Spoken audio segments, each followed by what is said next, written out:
తెలంగాణలో operation war కొనసాగుతోంది. 2 రోజుల్లో 9 మరణాలు చోటు చేసుకోవడంతో ప్రభుత్వం కూడా అప్రమత్తమైంది.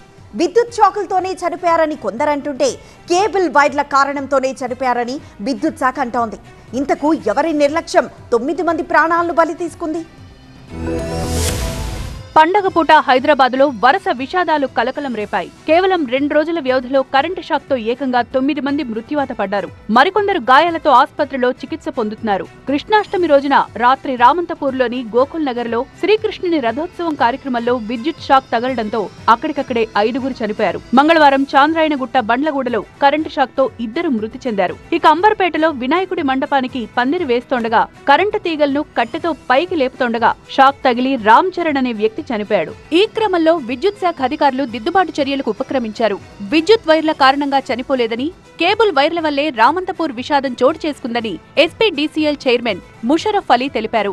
ఎలక్ట్రికల్ లైన్స్ పై నుంచి ఒక కేబుల్ ఉంది, టీవీ కేబుల్ లోపల ఒక కాపర్ మెటల్ కండక్టింగ్ కోసం వాడతారు.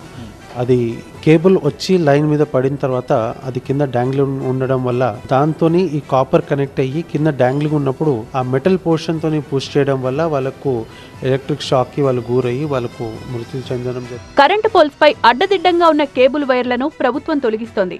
అయితే విద్యుత్ షాక్ తోనే వరుస ఘటనలు జరుగుతున్నాయని, ఇప్పటికిప్పుడు కేబుల్ వైర్లను తొలగిస్తే ఉద్యోగులకు, వినియోగదారులకు తీవ్ర ఇబ్బందులు వస్తాయని కేబుల్ ఆపరేటర్లంతా విద్యుత్ శాఖకు మొరపెట్టుకున్నారు. ఫైబర్ కేబుల్లో ఐరన్, కాపర్ ఏవి ఉండవు. ఓన్లీ అందులో ఇంటర్నెట్ పాస్ అవుతుంది, పవర్ పాస్ అవ్వదు. దానివల్ల ఇన్సిడెంట్ జరిగిందనేది అవాస్తవం. డిపార్ట్మెంట్ వాళ్ళు అనవసరంగా మా మీద నెపం నెట్టుతూ మాది బాధ్యత అంటూ ఈరోజు కేబుల్స్ అన్ని కట్ చేయడం అనేది చాలా అన్యాయం. కేబుల్ ఆపరేటర్ల వినతికి ప్రభుత్వం కూడా సానుకూలంగా స్పందించినట్లు తెలుస్తోంది.